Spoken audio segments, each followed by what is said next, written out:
우리 인간의 최고의 행복과 기쁨은 하나님의 집에서 하나님과 하나가 되는 것입니다.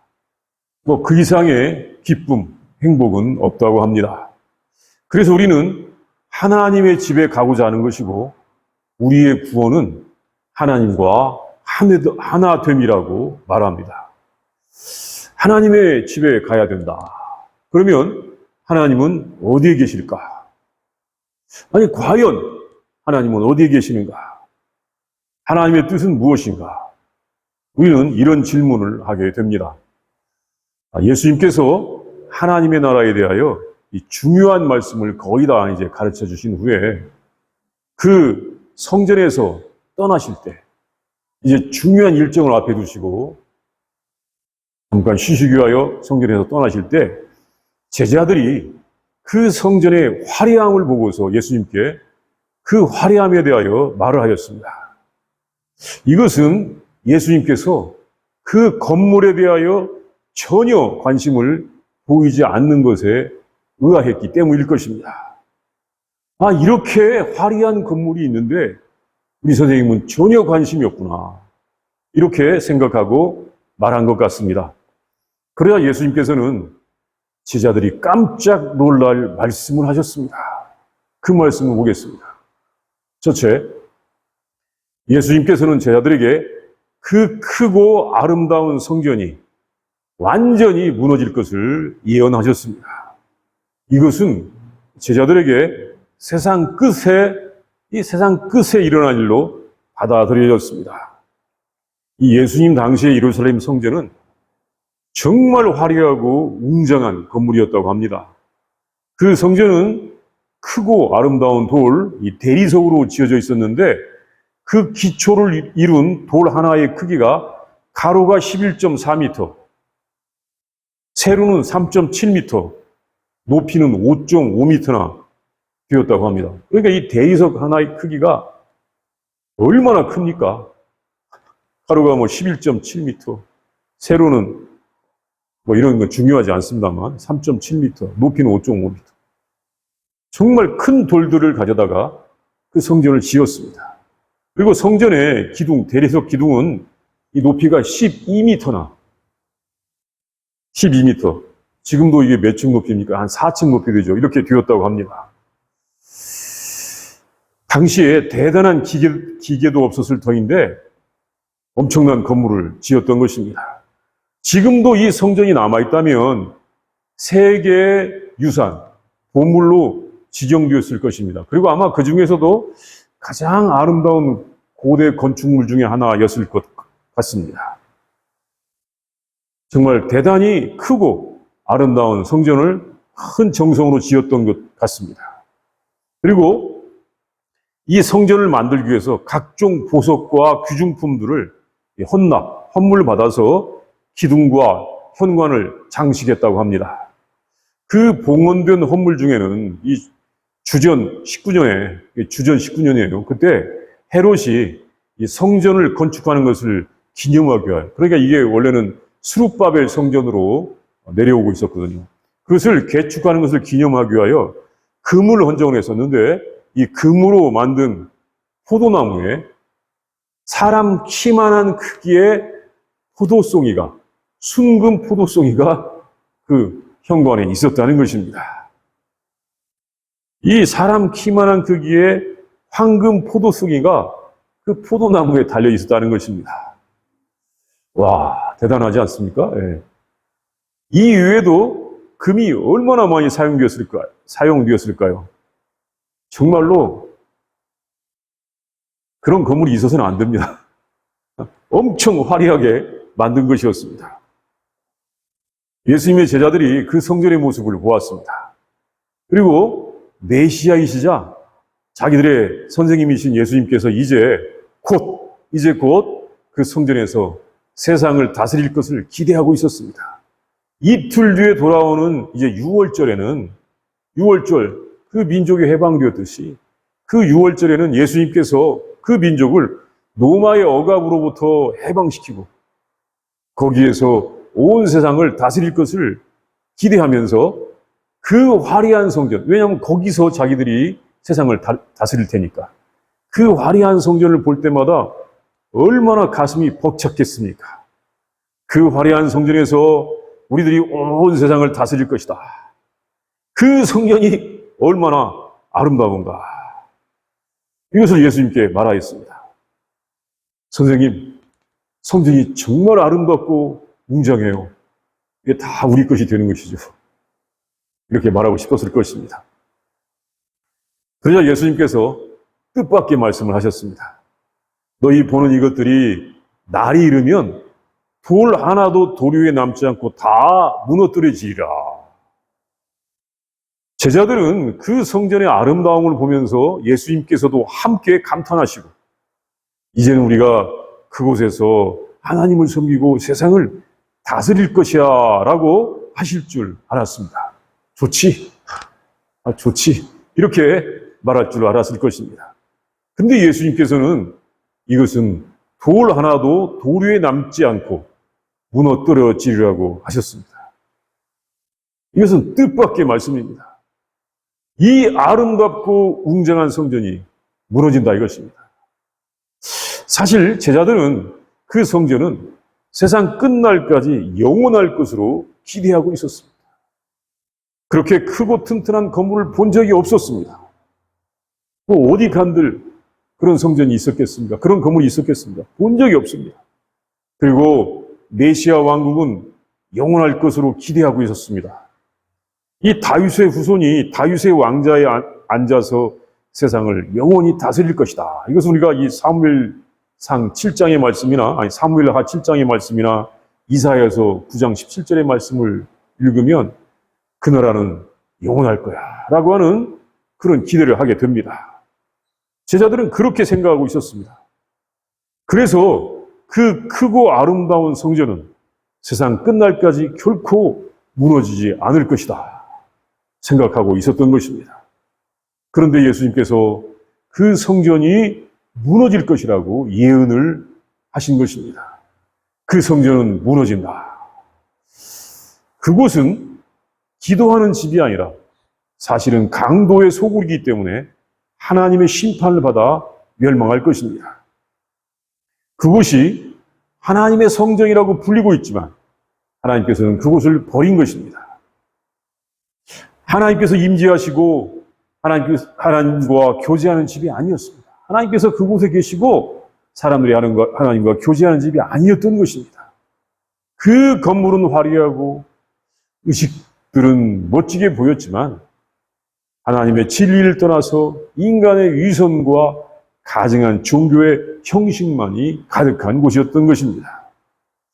이 사람이 하나님께 영광을 돌린다고 금을 헌물하고 금으로 사람 크기의 포도송이를 만들어서 거기에 장식을 하고 멋진 대리석으로 건축하고 각종 보석으로 그것을 장식한다고 하더라도 하나님의 이름이 거룩히 여김을 받는 것이 아니었습니다.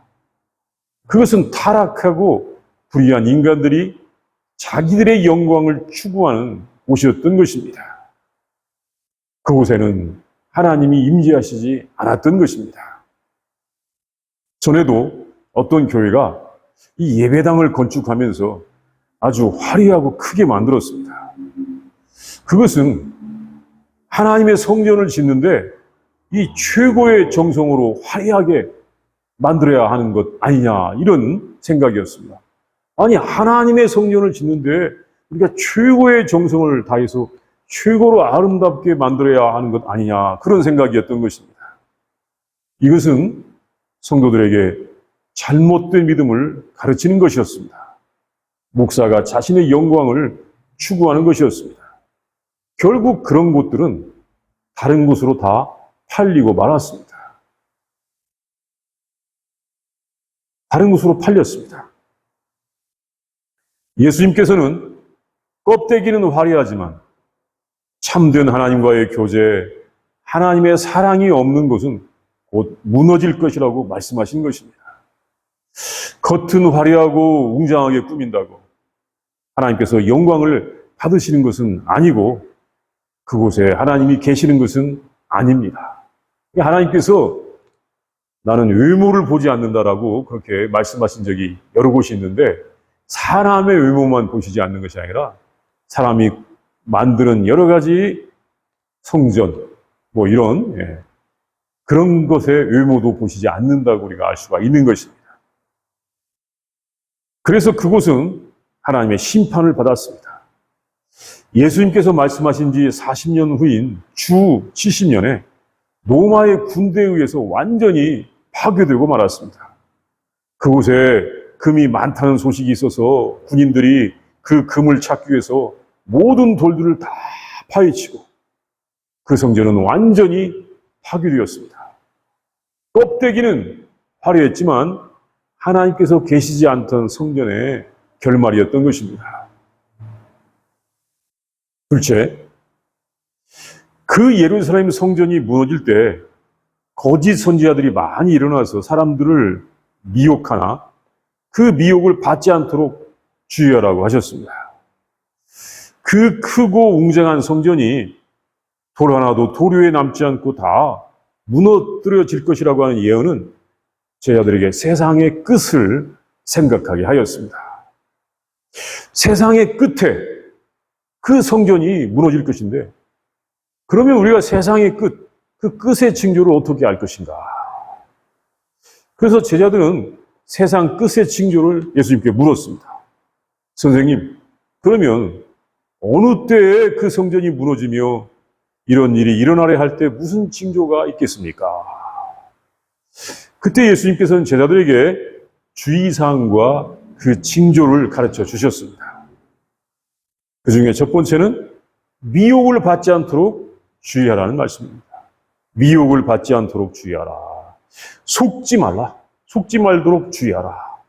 많은 사람들이 우리 예수님의 이름으로 와서 내가 그러하면서 내가 가까이 왔다 하겠으나 그를 따르지 말라. 그들을 따르지 말라. 내가 그리스도다. 내게로 오라. 이렇게 자신이 그리스도라고 할 것이다. 그들에게 속지 말고 그들을 따르지 말라. 사실 이 말씀은 세상 끝날이 지금이라고 생각하는, 세상 끝날이라고 생각되는 오늘날을 위하여 주신 말씀으로 우리는 생각합니다. 그 거짓 그리스도가 많이 일어날 터인데 그들을 따르지 말라. 그런데 사실은 이 말씀은 그 성전이 무너질 때를, 그때를 위하여 주신 말씀이었습니다. 이 주 70년에 그 성전이 무너지기 전에 이미 여러 사람들이 자기들이 그리스도라고 주장하고 있었습니다. 물론 예수님께서 십자가에서 죽으시고 부활하신 다음에 승천하신 지 거의 30년 이상 지난 때였습니다. 그때 이미 거짓 그리스도들이 일어나서 자기들이 그리스도라고 그렇게 주장하고 있었던 것입니다. 그리고 그들을 추종하는 사람도 있었습니다. 이 거짓 그리스도들은 자기들이 세상을 구원할 수 있다고 주장하였습니다. 이 거짓 그리스도, 저 그리스도는 그때도 일어났습니다. 요즘도 그런 거짓말쟁이들이 많이 있습니다. 한국에도 뭐 이아무개, 그런 이아무개 등 여럿이 있고 미국에도 여럿이 있습니다. 이것은 항상 있는 현상입니다. 그들에게 미혹당하지 말아야 하는 것입니다. 그들을 따르지 말아야 되는 것입니다. 그렇게 말하는 사람은 거짓말장이라는 것을 알아야 하는 것입니다. 참 이 분별을 잘해야 된다는 것입니다. 우리가 이 믿음으로 우리 예수님을 믿기 때문에 특별히 속아서는 안 되고, 잘못하면 속을 수 있지만 속아서는 안 되고 잘 분별해야 하는 것입니다. 그러면 어떻게 분별하느냐? 어떻게 분별하느냐? 먼저는 진실한 목회자로부터 하나님의 말씀을 제대로 배워야 하는 것입니다. 그리고 좋은 믿음을 가진 친구들과 교제를 해야 되는 것입니다. 참 바른 말씀을 가르치는 목회자로부터 배우고 또 좋은 친구들과 함께 교제를 해야 되는 것입니다. 그런데 이것보다도 더 중요한 것이 있습니다. 더 중요한 것은 자신이 성경 말씀을 읽어야 하는 것입니다. 성경 말씀을 읽어야 돼. 그런데 성경 말씀을 읽기가 참 힘들어. 펴기만 하면 졸려. 읽기가 너무 힘들다고 생각하지 말고 그래도 말씀을 읽어야 하는 것입니다. 또 읽어도 너무 어렵다고 생각하지 말고 의지를 가지고 읽어야 되는데, 이렇게 의지를 가지고 읽으면 하나님께서 이해할 수 있도록 적어도 거짓말쟁이는 구별할 수 있는 믿음과 지혜를 주시는 것입니다. 자신이 성경을 읽도록 해야 하는 것입니다. 적어도 신약 성경은 몇 번을 읽어야 합니다. 구약은 좀 어렵고 지루하니까 안 읽어도 될 수가 있습니다. 그러나 신약 성경은 적어도 몇 번은 읽어야 하는 것입니다. 성경을 읽고서 거짓말쟁이를 배척할 수가 있어야 하는 것입니다. 성경을 읽지 않고 거짓말 설교만 좋아하는 경우에는 속기가 너무나 좋습니다. 지금도 예배당을 크고 화려하게 지으면서 이 성전을 화려하게 짓는 것이 하나님께 영광을 돌리는 것이라고 하는 자들은 미혹하는 자들이라고 알면 되는 것입니다. 그들을 따라가다가는 같이 멸망하게 되는 것입니다. 그 예루살렘 성전이 멸망할 때 자신이 그리스도라고 하면서 백성들을 미혹하여 함께 멸망하게 했던 거짓말쟁이들이 있었듯이 지금도 그들이 무슨 호칭을 사용하든지 간에 그런 거짓말쟁이들이 있다는 것에 꼭 주의를 해야 하는 것입니다. 어떤 유명한 목사들의 설교만 듣지 말고 성경 말씀 자체를 알기에 힘써야 하는데, 적어도 신약 성경은 읽고 그것 읽기도 힘들면 그 중에서도 복음서인 마태, 마가, 누가, 요한복음의 말씀은 꼭 읽고 그 말씀을 알기에 힘쓰면 잘 분별할 수가 있는 것입니다. 무엇보다도 예수님의 말씀이 많이 있는 마태복음, 마가복음, 누가복음, 요한복음의 말씀을 알기에 힘쓰면 거짓말이 무엇인지 참 진리가 무엇인지는 잘 분별할 수가 있는 것입니다. 셋째, 어떤 일이 일어나도 너무 걱정할 필요가 없습니다. 예수님의 제자들은 하나님께서 지켜주시고 인도하시고 구원하여 주십니다. 그 예루살렘 성전이 무너진다고 하고 그 무너지기 전에 징조는 제자들에게 두려움을 주기에 충분하였습니다. 난리와 소요의 소문이 있는데 아직은 끝이 아니다. 이 9절 말씀이죠. 민족이 민족을, 나라가 나라를 대적하여 일어난다. 10절 말씀입니다. 곳곳에 큰 지진과 기근과 전염병이 있고 무서운 일과 하늘로부터 큰 징조들이 있다. 11절 말씀입니다. 근데 이런 일들이 있기 전에 예수님의 이름 때문에 여러분들에게 손을 대어 박해하며 회당과 옥에 넘겨주며 임금들과 집권자들 앞에 끌려가는데, 이런 일은 믿음의 증거가 되기도 한다. 12절, 13절 말씀입니다. 이런 일들이 일어날 것이다. 예수님께서 제자들에게 이렇게 그때의 모습을 알려주셨습니다. 그 중에는 난리, 소요, 전쟁, 자연재해, 지진, 기근, 믿음에 대한 박해, 이런 걸 말씀하셨습니다. 어떻습니까? 이런 것들은 사실 두려운 것들입니다. 이런 일들이 일어나고 그 성전은 파괴될 것이다. 사실 그 예루살렘 성전이 멸망하기 전에 예루살렘에서는 기근과 전염병이 심해서 수많은 사람들이 이미 죽었다고 합니다. 그 성전이 파괴되기 전에도 기근과 전염병으로 많은 사람들이 죽었고, 또 그 즈음에 노마 또는 라우디시아, 히에라폴리스, 또 골로새, 이런 도시들이 지진 후 큰 피해를 입었다고 합니다. 그러니까 이 성전이 멸망할 즈음에 우리 예수님께서 말씀하신 일들이 다 일어났던 것입니다.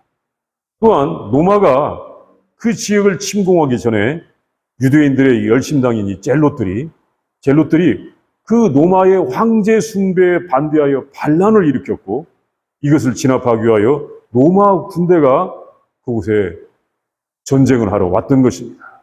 이렇게 전쟁과 난리의 소문이 있었던 것입니다. 그런 민족과 나라가 대적하는 전쟁들이 그때 있었던 것입니다. 그리고 그 전에 예수님의 제자들은, 예수님 말씀하신 것처럼 예수님의 제자들은 그 유대교의 교권자들에 의해서 많은 박해를 받았습니다. 예수님의 제자 스데반이 순교를 했습니다. 사도행전 7장 60절에서 볼 수가 있습니다. 스데반이 순교했습니다. 또한 야고보 사도도 순교했습니다. 사도행전 12장 1절에서 볼 수가 있습니다. 그런데 또 그 전에 사도들이 체포되어 감옥에 갇히기도 하였습니다. 예수님 말씀하신 것이 사도들에게 이렇게 일어났던 것입니다. 바울 사도도 여러 번 감옥에 갇혔고 예루살렘에 왔다가 체포되어서 예루살렘에 왔는데 거기서 체포되어서 재판받기 위해서 죄수로 로마에 보내졌습니다. 바울 사도가 로마에 보내진 때가 주후 60년 봄입니다. 그때까지 사도행전이 기록되었죠. 네. 이렇게 제자들이 박해를 받았던 모습이 사도행전에 잘 기록이 되어 있습니다. 예수님께서는 이것을 다 미리 하시고 그렇게 그 징조, 일어날 일을 알려주셨던 것입니다. 그런데 더 중요한 것은 그런 상황을 두려워하지 말라는 것입니다. 야, 전쟁이 일어날 거야. 난리와 소문이 있을 것이야. 지진이 있을 것이야. 자연재해가 있을 것이야. 다 말씀하셨는데 두려워하지 마. 두려워하지 마. 이것이 주님께서 제자들에게 주신 말씀입니다. 그런 상황이 오기는 오겠지만 왜냐하면 사람들이 회개하지 않기 때문에 여전히 죄악을 행하기 때문에 그 성전이 파괴될 뿐만 아니라 사람 사이에 전쟁과 갈등과 환경 파괴로 인한 환경의 재앙이 오겠지만 그것을 두려워하지 말라. 이것이 주님께서 제자들에게 주신 말씀입니다. 그것은 여러분들이 회당과 옥에 넘겨질지라도 임금과 집권자 앞에서 재판을 받을지라도 그때 할 말을 알려줄 것이며 지혜를 줄 것이며 15절 말씀이잖아요. 다 변론할 것을 알려줄 것이며 지혜를 줄 것이며 어떤 미움을 받을지라도 지켜줄 것이다. 여러분의 머리털 하나도 상하지 않게 할 것이다. 18절 말씀이에요. 성전이 무너진다. 세상 끝의 징조인 같은데 엄청난 일이 일어난다고 주님은 말씀하셨지만 정말 중요한 것은 걱정하지 마라. 두려워하지 마라. 다 지켜주신다. 인도해 주신다. 그 말씀입니다. 그러면 이런 모습을 우리는 어디서 볼 수 있습니까? 아직 일어나지 않았기 때문에 우리는 모릅니다. 두렵습니다. 그게 아닙니다. 이런 모습은 다 사도행전에서 볼 수가 있습니다. 사도행전이 전해주는 내용에서 막 열심히 복음을 전했다. 그것만 전해주는 것이 아니라 이 사도행전이 전해주는 모습은 성전이 멸망하기 전에 이 10년 전까지의 일들을 전해줘서 볼 수가 있습니다. 사도들이 열심히 복음을 전하는 모습과 그들이 박해를 당할 때 성령님께서 그들에게 말씀을 주시고 지혜를 주셔서 담대히 복음을 전하게 하시는 것을 볼 수가 있는 것입니다. 그리고 스데반이 순교하는데 그때 예수님의 제자들은 유대교의 박해를 피해서 다른 곳으로 다 이주하게 됩니다. 많이 이주해서 이곳저곳에 가서 복음을 전하게 되기 때문에 주후 70년에 예루살렘 멸망 시에 그 난리를 피할 수도 있었습니다. 그 난리 다 피할 길 주님께서 주셨던 것입니다. 하나님께서는 그 성전이 멸망할 때 있을 고통을 피하게 하시고 그 제자들에게는 하나님 나라의 사신의 영광스러운 길을 가게 하셨던 것입니다. 중요한 것은 하나님께서 그 위기의 상황에서도 지켜주신다는 것입니다. 이건 우리가 아직 일어나지 않았기 때문에 모르는 일입니다. 아닙니다. 다 일어난 일이고 그 지켜주신 그 모습이 사도행전에 다 나오는 모습인 것입니다. 하나님이 지켜주시는 것입니다. 할 말과 지혜 등 필요한 것을 다 주신다는 것입니다. 그 성전이 무너질 때 그곳에 있던 사람들은 그 성전 멸망과 함께 멸망했습니다. 그 불의하고 타락한 성전에 집착하고 그곳에서 사람의 영광을 추구하던 사람들은 죽었습니다. 그러나 예수님의 제자들은 일찍 그곳을 떠나게 하셨고 하나님의 나라의 이 사신의 영광스러운 길을 가다가 하나님과 함께하게 하고 하나님과 하나가 되게 하고 하나님 나라에 가게 하셨습니다. 이것은 지금부터 1900 몇 년 전만의 일만은 아닙니다. 이것은 이런 교훈은 인간의 역사에서 되풀이되고 있습니다. 사람들은 예루살렘 성전처럼 겉모습이 화려할 때 그곳에 하나님의 영광이 있고 우리들에게 영생이 있다고 생각하지만 그곳에는 죄로 썩어진 인간의 탐욕과 불의만 가득하게 되고 하나님의 진노의 대상이 되는 것입니다. 성전 크게 지어놓고 보면 그 유지비와 관리비를 감당하기 위하여 인간이 샤머니즘적인 번영신앙, 자기중심적인 믿음을 가질 수 있도록 타락할 수밖에 없을 것 같습니다. 근데 그런 역사가 되풀이된다는 것입니다. 반면에 하나님은 어디에 계십니까? 하나님은 초라한 변방에 오셔서 고통받는 사람들 속에 계시면서 그들의 눈물을 닦아주시고 그 백성들을 인도하시고 지켜주시는 것입니다. 아직도 그 역사는 진행되고 있는 것입니다. 우리 시간 다 함께 기도합니다. 본문의 말씀을 먼저 상상합니다. 그 화려한 성전의 모습을 제자들이 보면서 선생님, 이 성전 정말 멋지지 않습니까? 라고 그렇게 말할 때 예수님께서 때가 이르니 돌 위에 돌 하나도 남지 않고 이것이 무너지리라 라고 말씀하시는 그 모습. 제자들이 깜짝 놀라서 그러면 언제 일어나고 그때의 징조가 무엇입니까? 라고 그렇게 물을 때 예수님께서 미혹을 받지 말라고 말씀하시면서 또한 여러 가지 일들을 미리 다 알려주시고 그러나 두려워하지 말라. 다 지켜주시다고 말씀하시는 그 모습을 우리가 상상하면서 본문의 말씀을 묵상하겠습니다.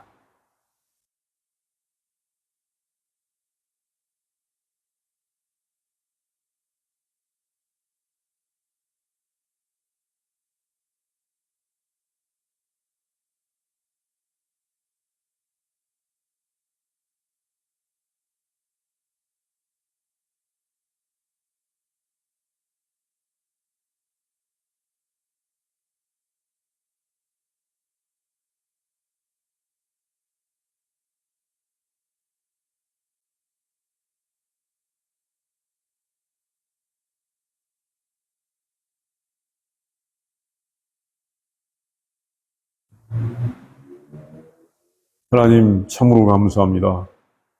우리가 하나님의 집에 이룰 수 있는 길을 알려주시니 감사합니다. 하나님께서 원하시는 것을 알게 하여 주시니 감사합니다. 우리 예수님을 통하여 진리의 길, 생명의 길, 구원의 길을 가게 하여 주시니 진심으로 감사합니다. 하나님, 유대교의 그 멸망한 성전처럼 우리가 인간의 영광을 쫓지 아니하고 인간의 잘못된 영광을 추구하지 아니하고 우리 예수님께서 가셨던 그 길이 진리인 줄 알고 주님과 함께 동행할 수 있는 길을 걷게 하여 주신 것을 진심으로 감사합니다. 하나님, 우리를 불쌍히 여기시고 긍휼을 베풀어 주시옵시며 우리의 인간의 영광, 헛된 영광을 추구하지 않게 하여 주시옵시고 참된 생명의 길, 구원의 길, 하나님께서 계시는 곳으로 잘 갈 수 있도록 늘 인도하시고 도와주시옵소서. 이 길을 가는 동안 두려워하거나 염려하거나 걱정하지 않게 하여 주시옵시고 주님을 찬양하며 잘 따라갈 수 있도록 인도하여 주시옵소서. 예수님의 이름으로 기도합니다. 아멘.